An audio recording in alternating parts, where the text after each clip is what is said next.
Nah, di sini bervariasi. Ada budayanya, ada adventure-nya,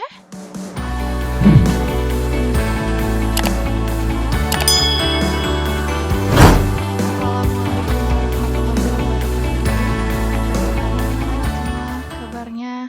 Semoga kalian dalam keadaan yang baik dan sehat walafiat. Nah, di sini saya Dila Nur Fadila sebagai guru pendamping kalian di mata pelajaran perencanaan dan pengelolaan perjalanan wisata. Nah, sebelum masuk ke materi, kalian silahkan tekan tombol subscribe di channel SMK Pelita ini untuk kesuksesan kita bersama. Terima kasih yang sudah subscribe. Kita lanjut ke materi ya. Nah, untuk pertemuan yang pertama ini kita akan membahas tentang menganalisis paket perjalanan wisata yang one day tour ya. Nah, ini kan, paket perjalanan wisata itu kita tahu adanya di Biro Perjalanan Wisata atau Travel Agent. Sebelumnya di kelas 11 pasti kalian sudah tahu apa sih Biro Perjalanan Wisata dan apa itu Travel Agent. Kita lanjut ke slide selanjutnya. Nah, di sini kalian kita review lagi yang kelas 11, perbedaan dari usaha jasa perjalanan wisata dengan apa perbedaan usaha jasa perjalanan wisata, agen perjalanan, dan biro perjalanan wisata. Itu kalian bisa lihat di papan PowerPoint ini. Ya, kita lanjut aja biar cepat. Oke. Definisi produk wisata ya, kita tahu ya. Definisi produk wisata itu adalah produk yang tidak berwujud. Jadi ketika kita sudah membeli paket wisata, kita tidak tahu hasilnya, paling hanya foto lah ya, hanya foto. Tapi kita bisa merasakan sensasi. Kalau misalnya kita nggak foto-foto, kita merasa kepuasan ketika kita sudah membayar uang sekian juta atau sekian ratus ribu, itu tidak ada barang yang kita hasilkan, tapi hanya kepuasan semata. Gitu. Nah itu produk wisata tidak berwujud. Nah, kemudian perencanaan perjalanan wisata itu kenapa perlu perencanaan sih? Apa perlunya?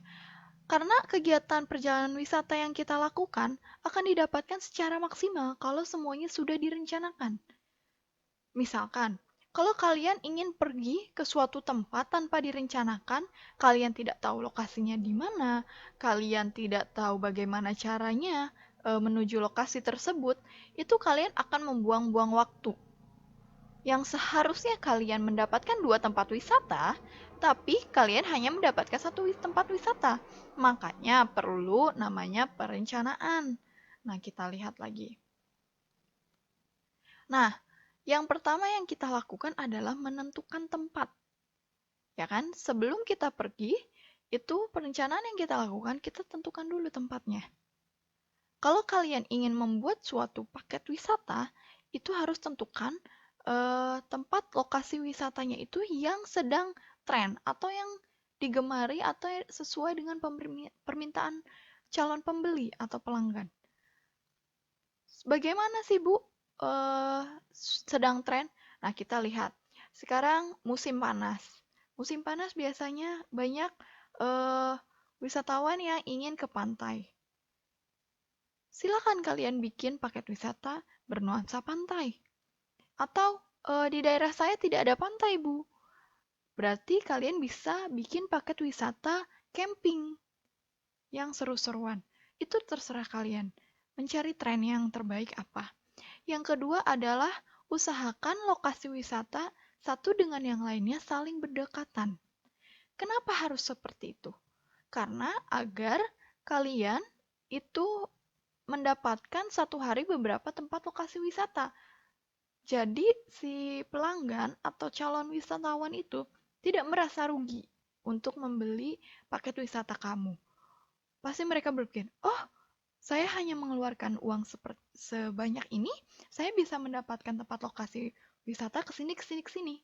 Nah, jadi kalau misalkan kalian ingin memilih tempat wisata lebih dari satu, minta yang berdekatan agar waktunya lebih efisien dan tidak habis di jalan. Yang ketiga adalah ketika pemilihan lokasi wisata, jangan mengambil yang monoton, harus bervariasi. Misalkan kalian eh, satu hari itu belanja terus, orang pasti akan bosan.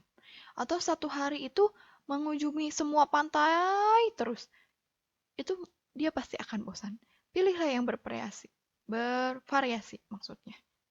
Ya, misalkan nih saya kasih contoh, kita sudah di Kebun Raya Bogor.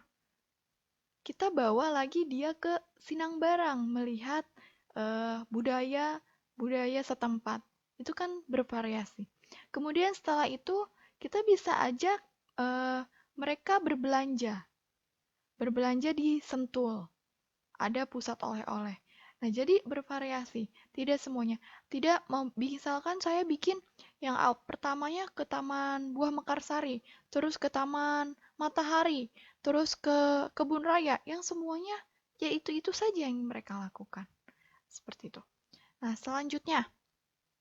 Nah, ini ada contoh paket wisata 1 hari di Jogja. Nah, lihat ya. Di sini ada Candi Prambanan tujuannya. Gua Pindul, Sungai Oyo, Pantai Sandranan, Bukit Bintang, Malioboro, dan pusat oleh-oleh yang lainnya. Nah, di sini bervariasi. Ada budayanya, ada adventure-nya, ada melihat suasana pantai, dan ada melihat suasana hijau-hijau di bukit. Serta yang terakhir udah pasti oleh-oleh. Kayak gitu. Ini bervariasi, ini bagus. Ini membuat wisatawan atau calon pelanggan itu merasa senang. Kemudian, ini salah satu contohnya ya. Di sini ada itinerary-nya, ada kegiatan apa yang akan dilakukan, terus dengan biaya seperti itu mereka dapat biayanya termasuk apa aja dan yang belum termasuk apa aja. Oke, ini coba kalian cari paket wisata one day tour di kota kelahiran kamu. Misal kalau kamu lahirnya di Bogor, coba cari paket wisata one day tour di Bogor. Atau kamu juga mau bikin, silahkan. Dan kalau misalkan kamu lahirnya di Bandung, di Surabaya, coba cari paket sesuai daerah kelahiran kalian masing-masing. Mungkin bisa membantu kalian dalam pembelajaran. Oke. Kalau begitu, sampai sini dulu materi pertemuan kita. Nanti kita lanjutkan minggu depan. Mohon maaf ada salah-salah kata. Wassalamualaikum warahmatullahi wabarakatuh. Tetap semangat belajar dari rumah.